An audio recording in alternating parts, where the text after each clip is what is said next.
Hello traders. Market ने open होते ही सबसे पहले एक गैप अप ओपन किया है और प्राइस ने एक बहुत अच्छा मूवमेंट दिया है।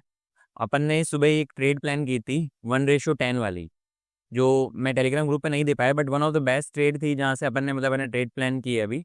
और इसके पीछे लॉजिक क्या था, मैं ऑलरेडी आपको संडे को वीडियो जो मतलब टेलीग्राम पे मैं डाल के बता चुका हूँ। इसके पीछे रीज़न क्या था, प्लस आपको है ना बहुत सारी चीज़ें अभी जानना ज़्यादा ज़रूरी है। क्योंकि देखो मेरी बात सुनो, अब ये थोड़ी सी चीज़ें है ना आपको मतलब है ना इसमें लगेगी कि मैं क्या बोल रहा हूँ। देखो जितनी ये बाइंग आई है ना, अभी आपको एक और ट्रेड के सेटअप्स मिल सकते हैं। अगर मार्केट अच्छा वॉलेटाइल रहा तो शाम को आपको एक अच्छी सेलिंग की ट्रेड मिलेगी। बाइंग की जो जेन्युइन ट्रेड थी वो ये मिल चुकी है, अभी आपको एक अच्छी सी सेलिंग की ट्रेड मिलेगी। सर आप हमेशा मतलब वन डायरेक्शन की बात कर रहे हो, मार्केट बाय साइड का रहेगा तो बाय की बात कर रहे हो, आज आप सेलिंग की बात कर रहे हो। इसके पीछे भी मैं लॉजिक के बारे में बताऊंगा। सबसे पहले अपन बात कर रहे हैं कि ये बाइंग आने के पीछे रीजन क्या था। संडे को मैंने ऑलरेडी ट्रेड दी थी, कुछ अपने स्टूडेंट्स ने हमें ली भी है और स्क्रीनशॉट भी भेजे हैं, मैं ग्रुप में डाल दूंगा उनको। बाकी इस ट्रेड के पीछे मतलब है ना सिंपल सा लॉजिक था। मैंने एक चीज़ आपको पहले ही बोली थी, 4 घंटे पे आपका एक पैटर्न बन रहा है। और मैंने आपको ये भी चीज़ बोली थी उसमें कि ये इन्वर्टेड हेड एंड शोल्डर जब पिछली बार बना था तो मार्केट में बहुत अच्छे मूवमेंट आए थे, बहुत अच्छे, ऑलमोस्ट $200 के मूवमेंट आए थे। अभी भी आपको एक चीज़ समझ में आएगी, यही सेम पैटर्न वापस रिपीट हो रहा था, इन्वर्टेड हेड एंड शोल्डर, और उसी के बेस पे अपन ने यहाँ पे ट्रेड प्लान की थी। ठीक है, जब भी मतलब है ना मॉर्निंग में मार्केट ओपन हुआ, मार्केट इस गैप को फिल करने के लिए आ ही नहीं रही थी। आप थोड़ा सा यहाँ नोटिस करोगे, मल्टीपल टाइम विक्स यहाँ पर क्लोज है, मल्टीपल टाइम यहाँ पर विक क्लोज है, लेकिन आपको कोई भी बॉडी क्लोज नहीं है। और मैंने तुम्हें लिक्विडिटी के कॉन्सेप्ट में ऑलरेडी पढ़ा रखा है, जब भी बॉडी क्लोज नहीं होती समझना वहां की लिक्विडिटी लिक्विडेट करके मार्केट ऊपर जाना चाह रहा है। ये पैटर्न भी था, मार्केट यहाँ इस गैप को फिल भी नहीं करना चाहता, गैप अप भी ओपन हुआ है, देन प्राइस अपसाइड मूव दी है। तो मैंने यहाँ पर 5 मिनट पे ट्रेड प्लान की। अब देखो इस ट्रेड के पीछे मेरा लॉजिक भी था, ये पुराना जो पीओआई लेवल है, इसी पीओआई लेवल से प्राइस ने कैंडल अपसाइड मूव दिया और इसी पर एक पैटर्न बना जिसको अपन बोलते हैं मॉर्निंग स्टार। मैंने आपको बताया थे 5 पैटर्न, अपने जो मैजिकल पैटर्न बोलते हैं, सारे पैटर्न अपन को देखने की जरूरत नहीं है, इसी 5 पैटर्न पे। अब अपनी यहाँ पर एंट्री थी 3318 पे और मेरे एसएल थे यहाँ पर 3315। आप एक चीज समझो, अगर मेरे को $3 के एसएल के बदले में $30 का मूवमेंट मिलता है तो वो मैं ट्रेड कभी नहीं छोड़ूंगा। ठीक है, ये सिंपल सा सिनेरियो था। अब देखो इसके पीछे मेरा पहला टारगेट यह था, मेरा पहला टारगेट यहाँ पर सिंपल सा था 3330 और 31। जैसे ही प्राइस यहाँ पर आई तो आपको भी समझ में आएगा कि मतलब एक बड़ी सी कैंडल बनी है ये वाली, और उसके बाद में प्राइस ने अपसाइड ही मूव दिया है।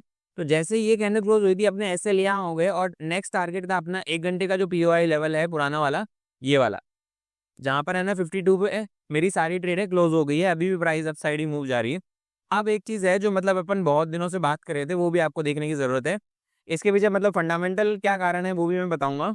प्लस अपन देखते हैं कि मतलब डे की जो मतलब है ना कैंडलस्टिक पैटर्न है, और आपको इतने दिनों से जो मैं बात कर रहा था ना, आपको समझ में आएगा मैं क्या बोल रहा हूँ। मैं इतने दिनों से जो चीज बात कर रहा था ये वाली, ये डे की ट्रेंड लाइन है, मार्केट अपसाइड मूव दे चुका है। एक चीज और समझो, 50 ईएमए। और मैंने ग्रुप में एक चीज और भी, अगर तुम लोगों ने नोटिस की हो, ग्रुप में मैंने भेजा भी था, ये आपका पोल एंड फ्लैग वाली स्ट्रक्चर है, जिसको प्राइस अगर ब्रेक ब्रेक करती है तो अपसाइड अच्छे मूव देखने को मिलेंगे। अब अपन ने थोड़ी देर पहले बात की थी कि मतलब है ना सेलिंग भी देखने को मिल सकती है। सेलिंग का क्या सिनेरियो, एक चीज समझो, अगर ये जेन्युइन ब्रेकआउट है ना तो आपको क्या होगा कि मतलब ये जो बाइंग आई है ना, at the end candle close नहीं हुई। अगर जेन्युइन ब्रेकआउट है तो कैंडल क्लोज होने के बाद में इसको रिटेस्ट करे, देन अपसाइड मूव दे। तो रिटेस्ट में डे पे अगर रिटेस्ट होता है तो आपको एक अच्छी सेलिंग देखने को मिल सकती है। अगर ये कैंडल अपसाइड क्लोज नहीं करके सिर्फ है ना विग बनाती है तो भी अपन को एक अच्छी सेलिंग देखने को मिल सकती है। जो मेरी एक्सपेक्टेशन है कि सेलिंग का क्या सिनेरियो रह सकता है, तो वो ये वाला लेवल है, ऑलमोस्ट 69 से लेकर 3370 से लेकर 3365 वाला जोन है, जहां से आपकी सेलिंग देखने को मिल सकती है प्रॉपर वाली। ठीक है, जबकि ये मतलब ऑलमोस्ट आपका नया से नया डाउन ट्रेंड ही है। अगर आप है ना डे के हिसाब से भी अगर मतलब इस वीक टू वीक है ना फिब लगाओगे तो आपको समझ में आएगा कि प्राइस भी अभी उसी लेवल पे ही है। कौन से, 764 वाला लेवल। अगर प्राइस अपसाइड मूव देती है और वापस कहीं से रिजेक्शन देखेगी तो मैक्स टू मैक्स 3400 वाला लेवल है, उसके बाद में अगर प्राइस वापस नीचे नहीं आने वाली। तो ये एक अच्छा जोन है जहां से आपको सेलिंग की अपॉर्चुनिटी देख सकती है। लेकिन यहाँ पर रिस्क रिवॉर्ड का ध्यान रखना, जितना छोटा रिस्क रिवॉर्ड उतने अच्छे ही आपके प्रॉफिट और उतने अच्छे ही टारगेट्स रहेंगे। टारगेट क्या रहेंगे, वही पुराना लेवल आपका कौन सा, 15 मिनट में आप देखोगे तो गैप जो मतलब बना है मॉर्निंग में, जो आपका गैप बना है, इसी को फिल करने के लिए मार्केट आ सकती है ऑलमोस्ट 3300। तो ये छोटा मूवमेंट नहीं है, $50 का मूवमेंट है। जो इस वीडियो को देखेगा, बाई चांस इसने सेलिंग पकड़ ली, उसके बल्ले बल्ले हो जाने। बस इतना ध्यान रखना कि इसमें एसएल छोटा सा रहे। बाकी फंडामेंटली न्यूज़ आपको मैं बताऊं तो सेम चीज़ वही न्यूज़ है कि गोल्ड राइज हो चुका है, मतलब बढ़ गया है। इसके पीछे रीज़न क्या है, ट्रम्प चाचा ने अब नया इनका ड्रामा स्टार्ट हो गया है।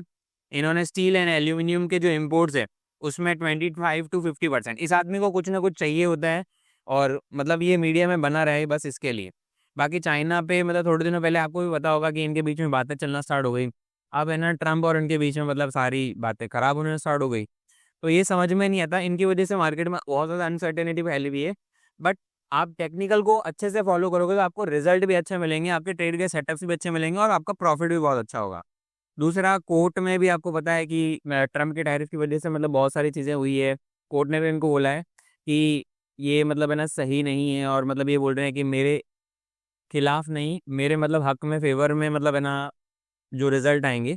तो वो सारी चीज़ें हैं जिसमें वजह से मतलब ये डाटा आया था। प्लस मैं ऑलरेडी आपको सीओटी रिपोर्ट्स भी दिखा चुका था, जिसकी वजह से आपको समझ में आएगा कि बाइंग ऑर्डर्स ऑलरेडी बहुत ज़्यादा थे, जिसकी वजह से प्राइस में एक अपसाइड का मूव आया। एक छोटा सा टेक्निकल एनालिसिस था ये।